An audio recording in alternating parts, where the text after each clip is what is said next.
Must apologize for the last-minute technical glitch. I must say that he had actually prepared a presentation, but due to a technical glitch, we could not project it, so we'll do a moderated discussion.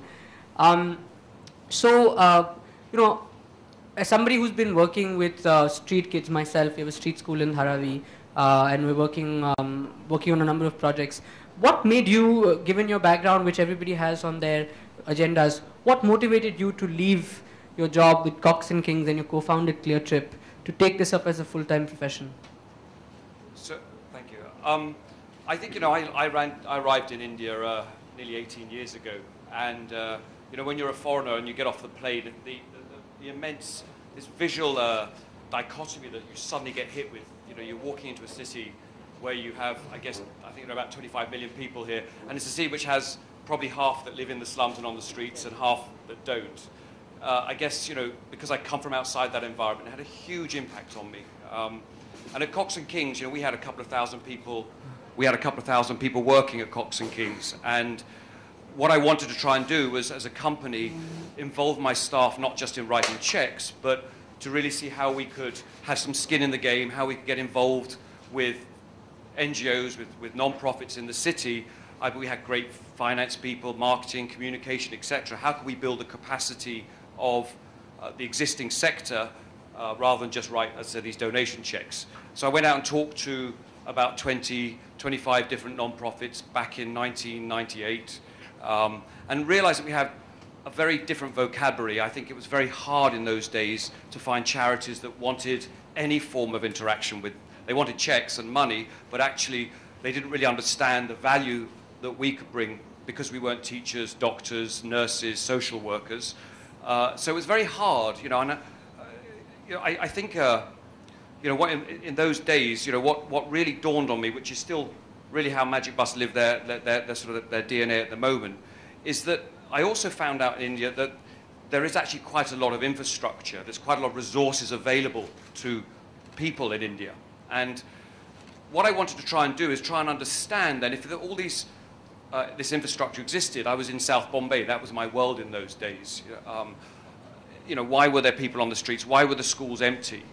Why weren't these young men that I could see walking around outside my office, why weren't they engaging in employment?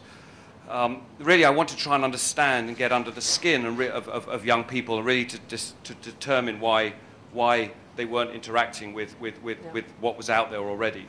So it was really born out of the idea of trying to work out a solution to move a particular bunch of young men. And we started Magic Bus, probably some of you have seen the profile, but it was quite an exceptional story because we started Magic Bus when we took a bunch of 30 young men who lived on the street. You all know Fashion Street in Bombay. And these young men used to watch us play rugby on the other side of the fence. We used to play rugby. I used to play a lot of rugby in the Bombay gym. And I decided that I'd take these 30 young men and start a rugby team, be their coach, be their role model, be their mentor, and really start to understand why they lived on the street in Fashion Street. And we both went on a journey for 2 years, I as their coach and role model, and these 30 young boys really significantly changing their own lives. And I do say that in many ways was the epiphany for me, was how young people, when they're given the opportunity, can have the ability to change their own lives when they're shown that opportunity and given that opportunity. You've obviously been working with youth from lower income groups, which is great because that is actually young India. You know, people like us, we live in a bubble. We're sitting at the White Owl, we have some fancy drinks afterwards, and we go in our air-conditioned cars to school. I have a two-part question. Why do you think, from your experience as an outsider, do more urban young people not participate in efforts towards making real, tangible, positive impact, social impact? That's my first question. And second is, what is your idea? How can this whole structure of making a difference change to involve more urban youth? Because growth and development must be inclusive. I hope you agree. So, you know, one of the first lessons we had at Magic Bus was that these 30 rugby boys, and I'll allude back to them because it'll answer your question, their payment to me was that every weekend we'd hire a bus and we'd go into the slums and we'd pick 30 to 50 younger children from that slum and take them off on this amazing holiday for a weekend. and this became known as the magic bus. And the lesson there I learned very quickly was, and the premise was that these rugby boys would become the role models, the mentors of the 50 young children we were taking away with us. I wouldn't get involved in that. And that's the model we have in Magic Bus today. We have, I think, 700 staff that we pay, but under that is a delivery mechanism of 10,000 young people that give up their week. They give 10 hours a week, free of cost, to deliver a curricula to children living within their own community. And this was, I had my Western filter on here and thought, why would young people, who are living in absolute, just disgraceful poverty, why would they do this? Last year, we lost just 4% of our 10,000 young people. These are 18 to 25-year-olds who work, on a contract for 3 years, 10 hours a week. And I think we underestimate young people often as well. I think, when you show people opportunity, they don't want to be poor. They don't want their community to be poor. And they are so determined to actually take responsibility. They have a lot of empathy. You give them these skills. One of our biggest problems at the moment is they want to do more and more communities. They want to give more time, and it's becoming a bit of an issue for us with our growth. But I think the first lesson I'd learned is that young people, once you empower them, actually want to shift their own circumstance. Yeah. Why India has this unique problem is because in India we have a unique problem. And I often talk about a situation we have in India which the world has never seen before. In the next 15 years, our workforce will bulge by 240 million people. That is compared to 7 million in China. So we have this wall of young people about to hit the job market. At the moment, in India, 2 years ago, the stats were out, 12 million people looking for work, only 5 million people got work. So I think the big problem in India is volume and people, and this, as I say, we talked about the demographic dividend, which, if we're not careful, I think actually is sliding into a great deficit. Coming to the next question, the most important. So Magic Bus has been fairly well endowed with corporate support, and I really am happy for a movement like this that is being supported. But another truth is that a lot of young people, including ourselves, we've ever since started off trying to make a difference. But the road has never been easy to garner funds. So in this audience, you have a lot of young people representing NGOs they've founded or they work for. What are your tips for them to raise funds successfully? Well, I think for a start, the picture is really good in India. At the moment, the retail, what we call the individual philanthropy, your Joe average on the street gives at the moment $1.6 million a year, and that is predicted to go up by 8-fold in the next 6 years. So we're on a good curve for people actually giving. Corporates as well, actually, funnily enough, they also give about 1.6 billion. With this new CSR bill, 2% going in, again, we're talking about 8, 9, 10-fold increases in the next couple of years. So the positive thing is that the money is out there and people are certainly becoming more philanthropic personally, and companies are understanding CSR better, and I think that will be a significant shift. I think, one of the things that Magic Bus has really tried to do is to have the conversations with corporations that they want to have rather than that I want to have. So what's really crucial, I think, when you're talking to organizations is, first of all, when you go in the front door, know what they do, know what they want to achieve, be part of that value chain that they have generally published on their websites or people within that organization, and offer them some value back. Help them solve what they're trying to solve. So it might be employment. It might be an employment issue. So how can you help build value within the product that you have or the program that you run that's going to help them get to solving a particular stated issue that they have? Do you think the fact that you're white makes it easier for you to convince corporates to give you money? No, it's fine. It's a very good question. I think it runs two ways actually. Magic Bus, it definitely helped. Everyone's still muttering about that. Sorry, yes, that's fine. Mera biwi Hindustani hai. Okay, so I fully have this conversation all the time. So, and I also say Mera biwi sab se sundar hai, which is the 2 sentences I know in Hindi. you know, I think that it helped to start with. Actually, less because I'm white, but more because I come from a corporate background. Right. And I think, you know, being able to have a conversation with someone about where their money's going, what sort of reporting are we going to be able to do. You know, so don't for 1 minute think because I'm white we get more money. It's probably more the conversation we have. You know, Magic Bus actually does 330,000 children every week now. And our objective in the next 3 years is to get to 1 million children. And the reason we say 1 million, and 1 million in India is insignificant in terms of that actually what you're achieving. So people say, why 1 million? And our objective is to get to 100,000 children in every state so that we can advocate and sell to the government. Because we know that if I go to them with a program of 1,000 or 2,000 children, they'll turn around and laugh and say, you know, well, we've got 30 million children in our state. What are you going to do? How does it work? So we've managed to integrate that in 4 states now. Our curricula is now part of some state curricula.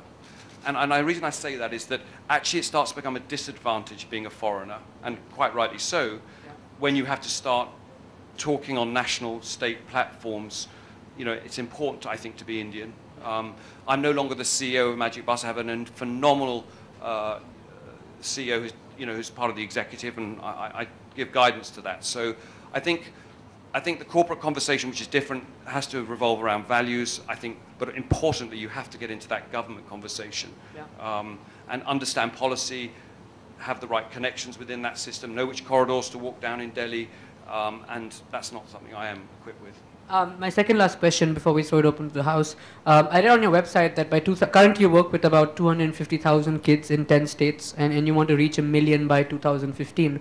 How do you as Magic Bus manage the equilibrium between scale and depth? Because I have come across many NGOs who say we work with X million and Y million, but when you actually scratch the surface, it's just numbers.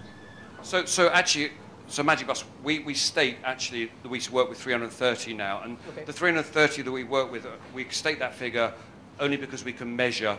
And we have every one of the 330 on a database, and they're with us for 10 years. Our program is Childhood to Livelihood, so it's a mentoring program all the way through. So we keep very robust metrics in place for that child. So what was the question? Sorry, how do you manage the equilibrium between scale and depth? Perfect. So what I I'm fairly vociferous about this, but I think in India, you know, we have a problem. We have 3.5 million charities in India. 3.5 million. You know, and most of them inactive. The absolute number of people living in poverty today was more than it was yesterday. So we're not winning, we're losing. And I think what's really important is that we really start looking at how we tackle, in our case, poverty.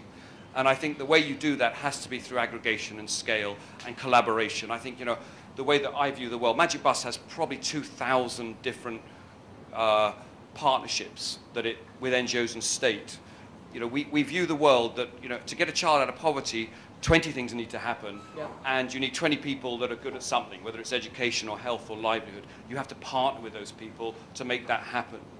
And I think, so I think that the issue of scale is more pertinent an issue than any other country in the world. And I think that, I often ask people actually in this room, can you name 5 Indian indigenous NGOs that have scaled, you know, or that you know their brands, and invariably you'll get sort of the Prathams and the Akshapatras and maybe potentially a Magic Bus, but it's really quite bad that we aren't able yet to create our own organizations that have been able to manage to operate at scale. And I think it's absolutely crucial if we're going to win the war on poverty.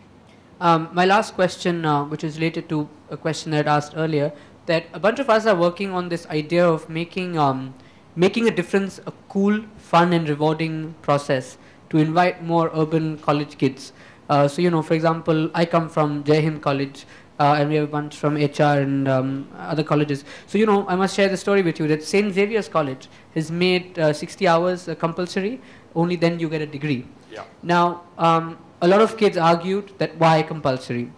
But do you think that you have to make this whole system a bit more relevant to young people for more to participate, and if so, how? Because absolutely, you know, I didn't want to start Magic Bus. You know, I would have much rather in those days have found an NGO that was willing to accommodate the skills, you know, and we started Magic Bus and rugby because I could do it after work, and I could do it in the weekends. And I definitely think it's still a big issue of accessibility. And, you know, trying to involve, you know, organizations like ours, understanding how we can involve. Because it's you know, if we're looking at 1 million children, it's only half of the equation, or a fraction of the equation of solving something. I need to also change the perspectives and views of everyone around our organization. So it's no point me getting 1 million kids into livelihoods and employment if the environment around doesn't accept those young people for the journey they've been on. So it has to be a very engaging one. I don't think we're doing enough, of course. How we do it is a really loaded question, actually. I think some things we're doing is really starting to talk a lot more to the youth outside the Magic Bus program and understand how and what we have this thing called a youth barometer, which basically asks youth in Magic Bus and outside Magic Bus what they want. In fact, actually, I'll just say one last word on that, because it is a very important thing that we're dealing with in India, is if I was to ask a lot of 18-year-olds in this room, 18 to 21-year-olds in this room, what they want to do when they grow up and when they get a job, what's very interesting at the moment is that the work we do with the surveying of our youth who live in marginalized and below the poverty line is that invariably they want very similar things to what you guys want in this room. You know, the advent of technology such as mobile phones, Facebook, Twitter, televisions, etc., have given such incredible access to information to the poor that actually their aspirations, their dreams are becoming very similar to what we would call the traditional middle class. And here lies the challenge that India has in the next 10 years, because we're bringing a generation of people who do live in poverty into that environment of workforce expectations. And at the moment, we're very, very ill-equipped. You can imagine hundreds of millions of people are expecting to have an office job, a car, a passport, all the things that you guys aspire to. They're starting to think the same way. So sorry, that was just an adjunct, but yeah. Thank you. I'll throw it open to the floor. Any questions for Matthew? Yeah, one. Why don't you pass?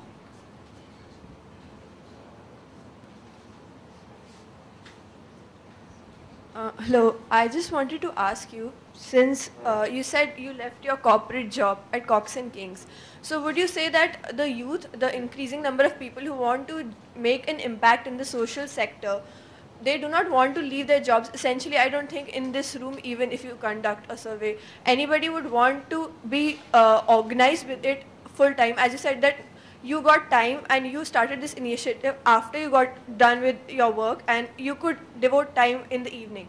So do you think what should be the active approach to it? Should it be a full-time approach? Would that make much of a difference? Or doing your work and you can even contribute monetarily and as your initiative of your voluntary initiative more than what you would call making it your full-time career?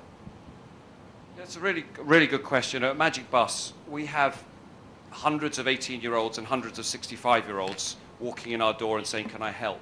And actually the big problem is we don't have enough people who are at the peak of their career at 35 to 45 who can make a difference, actually.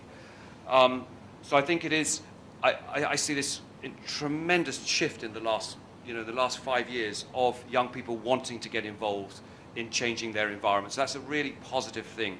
I think the question about when is the right time, should it be part-time or full-time, is such an individual, a personal decision that obviously it's got to feel right for you. And I think, a lot of people want to have a career, want to obviously have some of the assets, the monetary benefits that you see around you, and that's absolutely fine. I don't think people should feel bad about that. I mean, it's just a normal part of growing up. But I do think, what really does need to happen in society, in our community, is that people need to see that once they go through that journey, when you're mid-career, it's a very viable career option. It's a very respectable career option to go into the social sector. The social sector needs to change a bit in terms of salaries, in terms of, its perception. But I think the deficit in talent in the non-profits is very squarely in that, when you're becoming a more seasoned professional, you're at the peak of your career, and it's really there where we're really struggling to get people into the sector. I think as young people, you're going to college, you're starting your career, I think it's a lovely thing to be able to spend a couple of hours a week, organize some fundraising with your friends, go and do some, some actual physical work at an NGO. I hope, online now there's lots of organizations that want that. We do, certainly.